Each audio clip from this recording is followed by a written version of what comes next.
Hello and welcome to western music classes. मेरा नाम है शरद तिवारी। आपने बहुत सारी यूट्यूब वीडियोस देखी होंगी for guitar lessons, basic finger exercises, how to tune guitar के पार्ट्स, ये सब तो आपने देख ही लिए हैं। सबसे पहले अब जो सीखने वाली चीज़ है जो एक्चुअल में आपको गिटार प्लेइंग में इम्प्रूव करेगी वो है ओपन कॉर्ड्स। सबसे पहले यही सीखना है हमें। तो आज के पहले लेसन में हम सीखेंगे अबाउट ओपन कॉर्ड्स। सबसे पहला जो है वो ई माइनर है। सेकेंड और थर्ड फिंगर यूज़ करनी है फिफ्थ एंड फोर्थ स्ट्रिंग पे। This is E minor cord.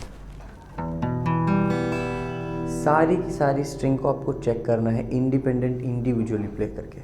जैसे कि मैं प्ले कर रहा हूँ 6 5 4 3 2 1। ठीक। अब एक ये जो इंडेक्स फिंगर है इसको अगर हम थर्ड स्ट्रिंग से फर्स्ट फ्रेट पे ऐड कर देंगे तो ये ई मेजर कॉर्ड बन जाएगा।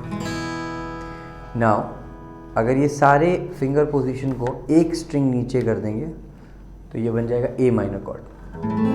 ए माइनर कॉर्ड में यूज़ हो रहा है fourth string, third string and second string. Frets आपको दिख रहे हैं। इसके बाद अगर आप इंडेक्स फिंगर हटा दें और लिटिल फिंगर ऐड कर दें तो this becomes A major chord. Then जो नेक्स्ट है वो है डी मेजर कॉर्ड। इसमें जो इंडेक्स फिंगर है वो थर्ड स्ट्रिंग सेकंड फ्रेट पे आएगी। मिडिल फिंगर जो है वो फर्स्ट स्ट्रिंग सेकंड फ्रेट पे आएगी और सेकंड स्ट्रिंग थर्ड फ्रेट पे आएगी रिंग फिंगर। एक बात ध्यान देनी है कि इसमें नीचे की 4 स्ट्रिंग्स ही प्ले होती हैं। ओके। नाउ डी मेजर का ही जो माइनर है डी माइनर कॉर्ड वो कुछ ऐसे बजता है।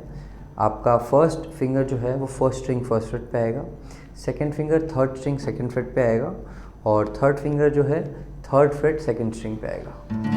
इसमें भी नीचे की 4 स्ट्रिंग्स ही प्ले करनी है। अब हम नेक्स्ट बढ़ते हैं जी मेजर कॉर्ड की तरफ। 2 टाइप के G major chord usually play होते हैं। एक जिसमें फर्स्ट स्ट्रिंग थर्ड फ्रेट में एक फिंगर रहती है, सेकंड स्ट्रिंग ओपन प्ले होती है, वो ये है। तो इसमें जो फर्स्ट फिंगर है वो फिफ्थ स्ट्रिंग सेकंड फ्रेट पे आएगी और सेकंड फिंगर जो है सिक्स स्ट्रिंग थर्ड फ्रेट पे आएगी और रिंग फिंगर जो है वो फर्स्ट स्ट्रिंग थर्ड फ्रेट पे आएगी। अब इसी में अगर हम रिंग फिंगर को सेकंड स्ट्रिंग थर्ड फ्रेट पे कर दें और लिटिल फिंगर को फर्स्ट स्ट्रिंग थर्ड फ्रेट पे कर दें तो भी जी मेजर ही होगा। तो कहीं आपने अगर इमेजेस देखी हैं इंटरनेट पे, गूगल करके कोई इमेज देखी है जिसमें कन्फ्यूजन है जी मेजर कौन सा है, दोनों ही सही होते हैं। डिपेंड्स ऑन यूसेज, कहाँ पे कौन सी चीज़ यूज़ होनी है नहीं है। फर्दर लेसन्स में आपको बताऊँगा कौन सा कॉर्ड कहाँ यूज़ करते हैं और क्यों करते हैं, उसका रीज़न क्या है। अब इसमें लास्ट कॉर्ड बच गया हमारा C major, which is this one.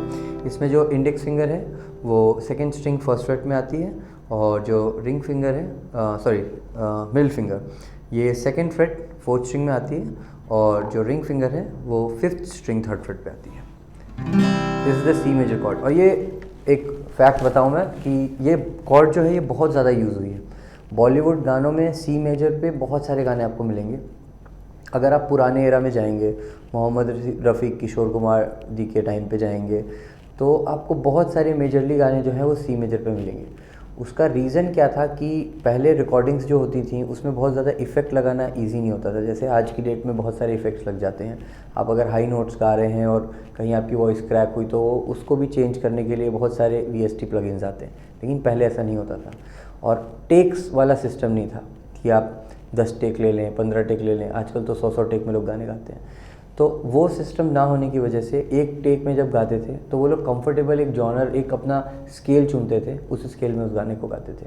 तो यूजुअली इंडियन वॉइस के लिए माना जाता है C major, C sharp major, B, A flat, A sharp, B flat, ये जो रेंज है ये इंडियन आर्टिस्ट की रेंज मानी जाती है यूजुअली। कई लोग होते हैं बैरीटोन होते हैं या बेस सिंगर्स होते हैं, उनकी वॉइस लो में होती है तो और लोग आ सकते हैं, लेकिन सबके साथ ऐसा नहीं होता है। तो मेजरली हम इसी को मानते हैं। तो आपको बहुत ज़्यादा सॉन्ग्स मिलेंगे जो सी मेजर स्केल पे बने हुए हैं। तो ये सी मेजर कॉर्ड जो है ये आपको प्रैक्टिस करनी चाहिए बहुत अच्छे से। तो ये कुछ ओपन कॉर्ड्स हैं जो आपको प्रैक्टिस करनी है। नेक्स्ट लेसन में मैं आपको बताऊंगा अबाउट स्ट्रमिंग और प्लेक्ट्रम का क्या यूसेज है। अगर आप फिंगर्स से बजाना चाह रहे हैं, प्लेक्ट्रम से नहीं बजाना चाह रहे तो वो नेक्स्ट लेसन में मिलेगा। Stay tune for the next lesson. See you in the next lecture. Thank you.